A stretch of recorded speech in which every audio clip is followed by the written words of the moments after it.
Hoje é o Dia Nacional de Luta contra as Doenças Reumáticas, que acometem cerca de 15 milhões de brasileiros. São mais de 100 tipos de doenças que configuram o reumatismo. A automedicação para dor pode mascarar os sintomas e adiar o diagnóstico e tratamento da doença. Nos últimos 30 anos, diversas terapias eficazes foram disponibilizadas para aumentar a qualidade de vida dos pacientes. Quem nos traz mais informações é a médica da Sociedade Brasileira de Reumatologia, Lícia Mota. Bem, o reumatismo é um termo muito amplo, porque existem mais de 100 doenças que nós podemos considerar reumatismos. São doenças que afetam o sistema músculo-esquelético, os ossos, os músculos, as articulações, e são doenças também sistêmicas, doenças autoimunes, doenças em que o sistema imunitário ataca ele próprio. Então, dentro desse termo reumatismo, que é um termo bem geral, nós temos desde condições como artrose, que é muito comum, a osteoporose, síndromes dolorosas como a fibromialgia, até doenças inflamatórias como a artrite reumatoide, o lúpus, entre outras. Então, o termo reumatismo é muito amplo e, na verdade, agrega muitas doenças distintas. E o sintoma mais evidente é a dor? Depende da doença. Então, para muitas dessas doenças, a dor é sim o sintoma mais importante, é o sinal de alerta que deve fazer o paciente procurar assistência médica. Mas há outros reumatismos, outras doenças reumáticas, como a gente prefere chamar, que são silenciosos. Por exemplo, a osteoporose, que é uma perda de massa óssea, que aumenta o risco do indivíduo ter fraturas, por exemplo, é uma doença silenciosa.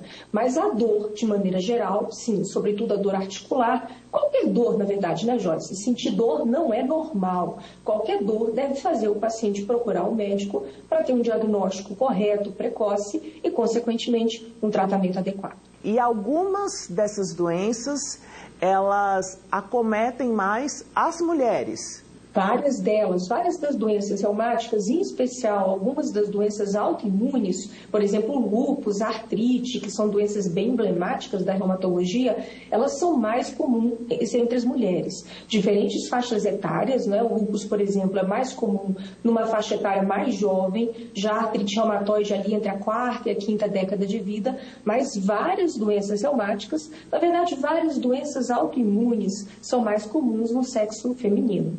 Ao contrário do que se imagina, as doenças reumáticas, elas acometem também pessoas mais jovens, e não só os idosos, como a gente ouve falar mais a respeito dessas doenças. Não há uma idade específica para as doenças reumáticas.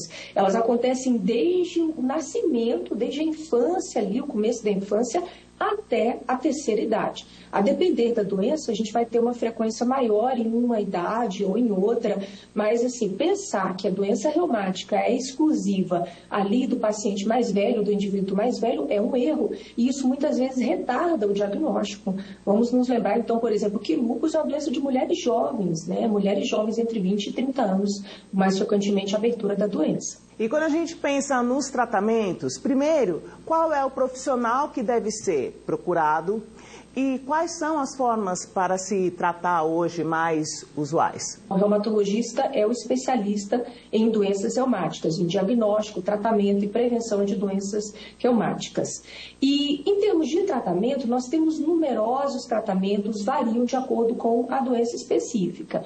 Mas esses tratamentos vão incluir medicamentos e terapias para reduzir a dor, medicamentos e terapias para reduzir a inflamação, para evitar a evolução da doença, no caso das doenças autoimunes, conter o ataque do sistema imune ao próprio organismo e, de forma geral, melhorar a qualidade de vida dessas pessoas. É muito importante enfatizar que nós temos tratamento para essas doenças reumáticas todas e, em muitos casos, nós conseguimos alcançar a remissão. A gente não fala em cura em doença reumática, mas a gente fala em controle, em remissão, desaparecimento dos sintomas e, assim, a pessoa pode ter uma vida normal, ter uma vida sem dor, uma vida sem deformidade, sem incapacidade. E é possível falar em formas de prevenção? Sim, hoje nós falamos em prevenção de diversas dessas doenças. Uma forma, assim, geral, se eu pudesse, assim, são mais de 100 doenças, mas dar uma dica para quem está nos vendo aí, uma forma de prevenir é não fume. o cigarro, além de ser relacionado a diversas outras doenças pulmonares, cânceres em geral, o cigarro é um importante gatilho para doenças autoimunes, sobretudo para artrite.